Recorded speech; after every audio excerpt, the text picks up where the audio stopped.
Welcome back to A Chef's Guide to Chicago. On this episode, I have my very special friend joining me to help me out to show you some really cool summer recipes that we're going to close out with. Mr. Chef Chris Dodson. Give him a round of applause. Hey, for me. Thanks for being here, Chris. Oh, it's a pleasure. Thanks Really, for having me. We really always are looking forward to it, so thank you so much. I'm excited. Super excited. So Chris, I just got to ask, you're kind of a small celebrity in Chicago and across the nation right now.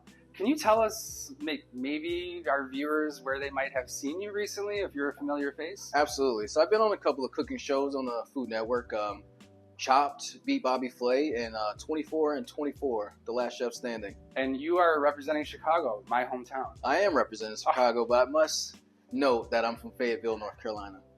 Plug. Fayetteville, North Carolina viewers, this is your man right here. All right, so to close out the season, Chris and I are going to show you how to make a fresh Panzanella salad, which is utilizing an Italian loaf of bread with these fresh ingredients here. And then we're also going to show you how to make grilled chicken breast with a jicama and grilled corn salad. So let's get going. So we're just going to dice up the bread into a cube, maybe 1 inch by 1 inch. And we're going to throw them in a bowl and toss them in a little bit of olive oil and salt and pepper. And I preheated my oven to 375 degrees. And we're going to roast the bread for about 12 minutes. And then when we take the bread out, we're going to let it cool for just a minute. We still want the bread to be kind of warm. We're going to throw it back in the bowl here, so we have kind of like a crouton style Italian base for our salad. And then we're going to go ahead and add all our ingredients, dress it with a quick vinaigrette that I'll show you how to make, and then that's the salad. So I love Panzanella salad because it has bread. Who doesn't love bread? Croutons. Go ahead. Oh, croutons are my jam. Season, salt, pepper, pop them in the oven. I can eat them all day. So I also find this a really unique recipe if you have any bread that's left over that you don't know what to do with. Absolutely. You don't need to use Italian loaf for sure, but this is just the classic recipe. But if you have a French baguette or something else that also sourdough, feel free to use that too. So don't feel like you just need to be limited with the Italian, okay? All right, so we'll throw this in. What I like to do is maybe just kind of use a cap, just something like that. I don't want to soak the bread. I just want to coat it. Right, Chris? And I'll just go ahead and give this a quick toss. Teamwork makes the dream work. Yeah, let's do that. So some salt, absolutely. And some fresh cracked pepper. Yes, sir. All right, that is looking great. All right, so all I'm gonna do is throw these onto a sheet tray, just like this. Spread them out evenly. Now I'm gonna save this bowl because we're gonna return the bread back to the bowl.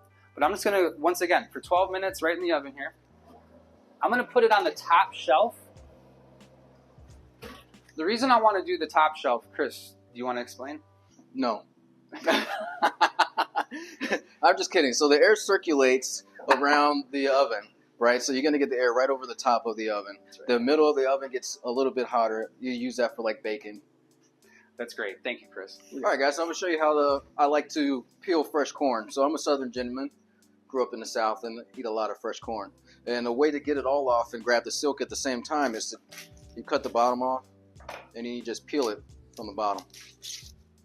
It saves a lot of the effort of peeling off that silk because it's a nightmare in my opinion. Crack it all around.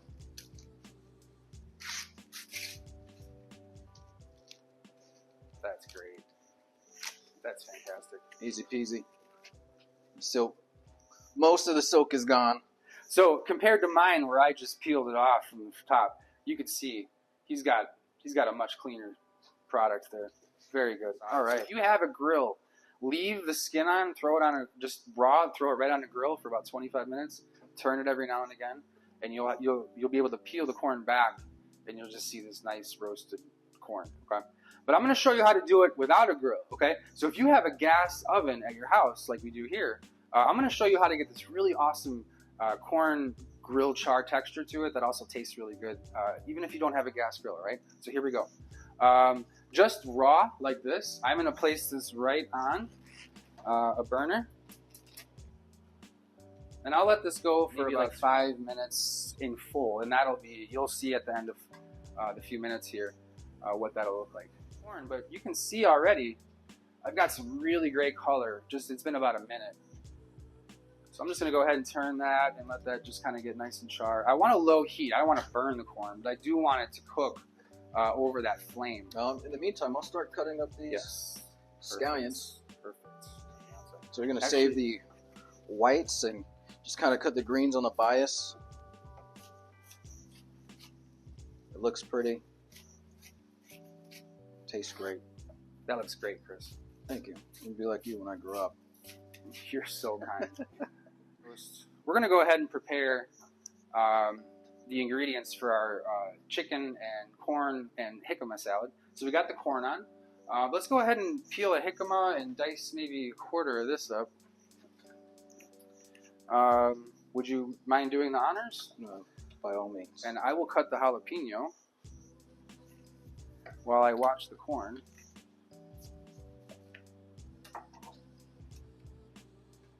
So Chris, what's your favorite part about Chicago? I love the food. Oh, that's pretty cool. Hands down, Chicago is the best food city in America. I travel a lot. I like to eat. I go everywhere that I can. Yeah, love to eat. This is an ancient peeler. It is. I apologize. I do apologize. But thank you for that. So, you know, one of the things about Chicago, like being born and raised here myself, I really enjoy all the cultures. Would you say that you resonate, or even at this moment in time, have a particular culture that you enjoy, like the food in Chicago? I like the way you're doing that, by the way. Thank you. So I like to go out and be inspired. Mm-hmm. So I like to hit like the fine dining scene. I'm really into fine dining. I kind of got my chops in the fine dining world, and as being a private chef, I like to try to stay relevant to that. So I like to go and try to hit the upscale restaurants, but if I have to pick a culture, I definitely say it's Asian culture. I lived in Japan for a while. Oh, cool. I had the opportunity in Okinawa. I spent 4 years in Okinawa when I was in service.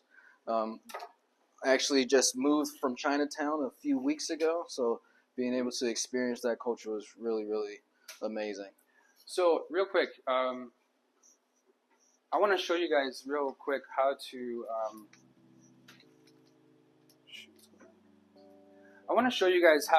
think about cutting a jalapeno real quick. What I like to do is give it some feet, right? Because right now it doesn't have much sturdy, place to call home yet, right? So what I want to do is give it some feet. So I'm just going to cut the very tip off right there. And now I can stand it up, right? And now I can just treat this pepper like a box, and I can do 1, 2, 3, 4 cuts, all right? And all I'll have left is the ribs, which I do not want in this particular dish, and then the stem, okay? So we can discard those things. If you prefer a hotter dish, you can add the ribs. However, I would say that this one doesn't call for it, okay? So all I'm gonna do like that is just kind of just brush down. You see you get those nice clean cuts all the way down, and you can really get all the meat that's the pepper has to offer without losing much else, right? So this can be discarded. I'll save the tip here. We'll throw that in there. There's no reason why not to. And then we'll go ahead and dice this up. But here, real quick, let me show you the corn. Look how, just from a few minutes, look at that beautiful color that we're looking for on the corn. So I'm going to let this go for another maybe minute or two. You can see the steam coming off of it. Lets me know that the corn is being cooked. Do you smell that? Yeah, it's very comparable to being right on the grill. Yeah, right. Okay, so thank you for that. I'm always impressed at how you can, achieve the same results through very similar techniques. And in this case, a gas grill will suffice, or a gas burner will suffice for a gas grill, okay? Okay, so to dice the peppers, what I like to do is I'll lay this flat. I should be wearing gloves, but that's okay. And what I'm gonna do, Chris asked me to show him how I like to cut. I'm going to show you a true Stechly cut. And what I like to do is think about the knife and almost like the anatomy of the knife. I like to use this upper third of the knife, okay? And what I'm going to do is almost draw, okay? I'm going to draw the cuts that I want to have. And how I'm going to do that is I'm just going to very lightly with this hand pull down, and I'm just going to draw back, and that's it. And then I'm just going to move over a smidgen, and I'm going to do the same thing. And what you'll see when you do this is that your lines and your cuts are extremely consistent every single time, okay? So here, let me show you in fast pace how I would do this, and then with the dice, okay?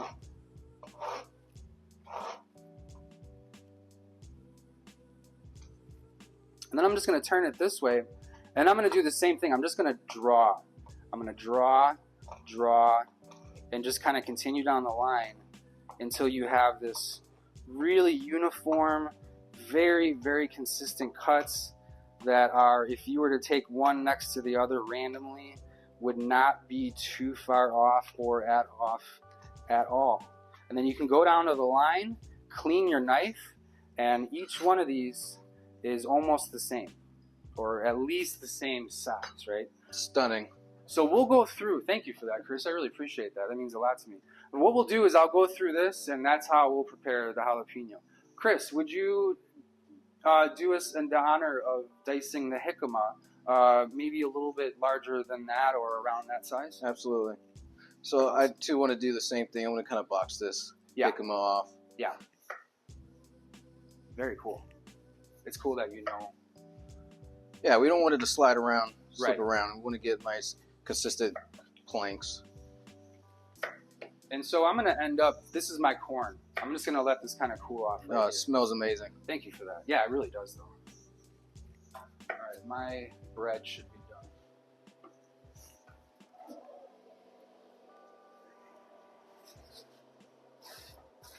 Oh, beautiful. You hear that? That is nice. I'm going to let that go just maybe another minute. So I cut the jicama in the planks, and I can lay it down flat, and they're going to be all even. Oh, those are great. I think I got the Stechly technique down. You do.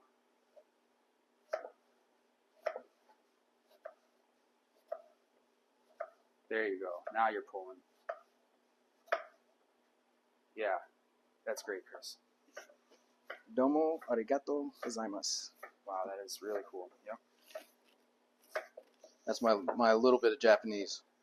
How long were you in Okinawa? I lived in Okinawa for 4 years. Wow. What was your favorite experience or whatever? Was it? Man, actually seeing the whale sharks. Whoa. Yeah, They have whale sharks there? Yeah, absolutely. Whoa. They're huge. Dude, that's awesome.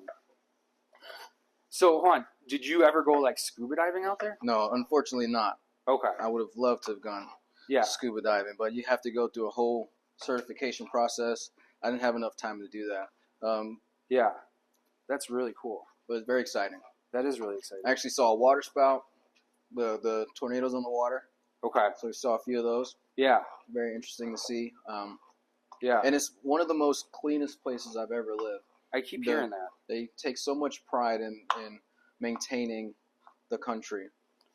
Now, what about their public transportation? Do they have something like Chicago? No, nothing compares to Oh, really? Chicago. Everybody has a car. You're probably going to be driving a 95 Skyline. Really? I thought Japan was modern. I thought they had... In mainland Japan, but Okinawa is an island separate from that's from right. mainland. Right, Okay. they even have different dialects of the Japanese. Okay, interesting. All right. Jicama is so good. Yeah, and I think to our viewers watching, if you have ever went to the market and you've seen jicama and you don't know what to do with it, this is your calling right here, okay? So, all right, so we're just about done here. Our bread, we're going to pull out. We're going to finish up our panzanella salad, and then we're going to go ahead and get right into this chicken, and we're going to show you how we put all this together so that you and everyone watching can copy Chef Chris and I and be professional chefs yourselves, all right? All right. And what are you looking for, Chris? I'm looking for GBD, golden brown and delicious. So we want the croutons to be nice and brown, crunchy. Very good. So in the kitchen, I'm a master snacker. Oh yeah, please snap. Hold on, let's talk about that for a second for our viewers. If you're not tasting stuff in the kitchen as you're cooking, you need to start doing that, all right? Every single thing that you put together should taste good so that when you put whatever you're putting together, it all tastes really good, right? That's right. Okay, so thank you for that. And that's how you develop your palate. That is how you develop your palate. Absolutely. All right, so go ahead and throw the jicama in here. Absolutely. I'm going to shave this corn. So now that I have this corn nice and grilled, just like the jalapeno, I'm just going to go ahead and just shave off these beautiful pieces of corn. So I'll start like maybe, you know what? I'm going to cut this in half. Feet. Yep. And then I'm going to go ahead, give it some feet so that now I can go ahead and just slide down and go ahead and get all that beautiful meat off of the cob there. Who doesn't love corn? Well, I love grilled corn. Like just the smell of this as we're cooking it is like that nutty wow. sweetness. That's exactly the best way to describe it. Nutty sweetness. That is a really great way to describe it. I was trying to look for the words, but you just took it out of my mouth. So there we go. All right, so here we go. We have a jicama salad. This is the grilled corn. We'll show you how we treat this chicken breast and put it all together right after we put this panzanella salad together. So here we go. So we have some nice heirloom cherry tomatoes. They've been halved if they're small and quartered if they're very large. So I'm going to put about a cup of tomatoes in here. All the tomatoes. This is a red bell pepper. It's been treated similarly to the way that the jalapeno was treated. We cut the feet, and this time we just julienned it. That's right. Very thin. So this cut is called a julienne. We're classically French-trained chefs in here. Yeah, you got it. Red onion, julienne as well. Now you did a really good job, but explaining to our viewers, you want the red pepper that you're cutting or whatever you're cutting, and in this case, the red pepper and the red onion. You want those cuts to be pretty consistent, right? Right. Right, okay. You want to be the same size. You want to have similar texture. That way every bite is very similar. Right. We took the garlic and sliced it as thin as possible as well. Very cool. And then, let's see, what else? We got some basil here. Basil. Yeah, I'm going to go ahead and toss that in there. Thank you very much. Now, you just chop that up, like just tore it apart, right? Just literally just tore with my hands. That's right. And then some cheese. Parmesan. Go ahead. So this is shaved Parmesan cheese. Nice. I'm going to give it a little crumble. It's easier to eat. And I personally love cheese. Yeah. So we'll load it up with that cheese. Of course. All right. A little more olive oil and balsamic. All right. So let's go ahead. Do we make a vinaigrette or do we just put them in individually? I think we should show everyone how to make a vinaigrette. You know what? Let's do that. Chris and I are going to show you how to make a vinaigrette. So hang tight for a second. Do you use like a certain ratio, or how do you approach your vinaigrettes? No, I don't. I'm an eyeball it kind of guy. I eyeball everything because I know what I'm doing. Right. But we know what we're doing, right? For sure. So I'll tell the viewers though, I always like 2 parts acid or vinegar to 1 part oil. So it doesn't matter what amount you have. And I've said it before in other videos, if you have 1 tablespoon of olive oil or oil, you'd want 2 tablespoons of vinegar or acid. And if you just keep it really just that simple, you're going to win, okay? And you're also going to come out with a delicious, not oil saturated end result, okay? So what Chris is doing here, he put the ratios in that he thought was great, which 2 to 1. Awesome. And what he's doing though, and this is really important, is he's salt and peppering the vinaigrette, because that's really important to bring out some of these natural flavors. And then that's just going to go over here. Whenever he's done, go ahead and explain what you're doing, Chris. So I'm whisking it together because I want to emulsify the oil and the vinegar. So you want to make that into a nice homogeneous liquid. That way it's not just oil and vinegar. You're going to actually make a vinaigrette so we can dress it. And if you can get a shot here, what you can see as he's doing it is the oil and the vinegar are actually becoming viscous, or they're having viscosity to it. So it's becoming thicker than what it was individually. That's how you know you have a well-crafted vinaigrette right there. And I want to make sure I whisk it until I dissolve the salt. That's right. Before I add it, I'm gonna give it a taste. You got it. Taste everything. Let's go. Let me get on this too. Oh, I got Delicious. right here. So we're using a balsamic vinegar, which has a little bit more depth of flavor, a little bit more like a molasses flavor. Big, very good for tomatoes, strawberries. Yeah. Balsamic is balsamic. We're using a dark balsamic, but there's also white balsamic. You would use that in maybe a Caesar, or something that would be, call for a white vinegar. Asparagus would pair well with that.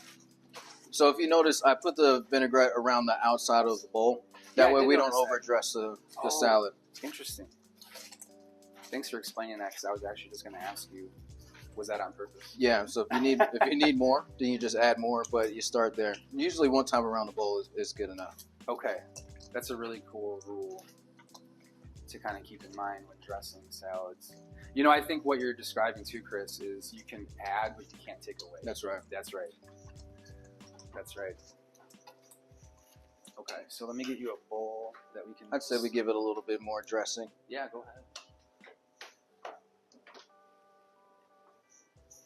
Just right around the edge of the bowl.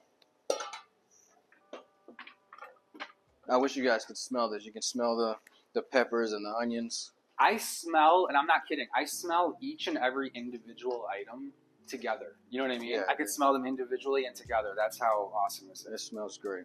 Really, it's just amazing. So would you kind of display this if people had like a party and they wanted to do this like on a plate like this, right? Absolutely. All right, cool.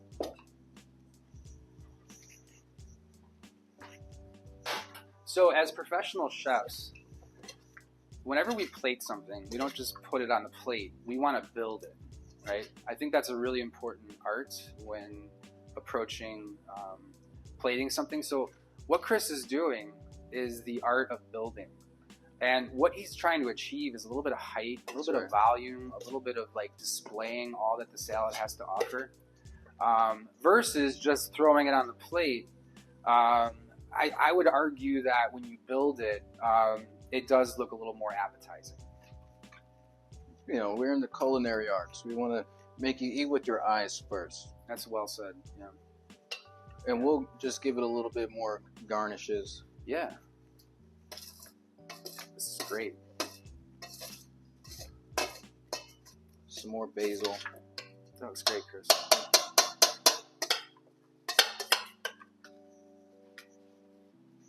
Yeah, we just tear the basil. Green. Mm-hmm. Have you heard of the 5 colors for plating? No, tell me. You want to give the green. We don't use the hues of blue too much. There's brown, red, orange, yellow, right? That's right. Yeah, I think having a salad like this that our viewers can kind of mock and enjoy. Do you think that they'll be disappointed? I don't think anybody would be disappointed with this salad. Used to the last of the season tomatoes. Yeah, that's your right. bread that was going on the counter. Yeah. Red onions, lots of freshness. So I've also had it where I've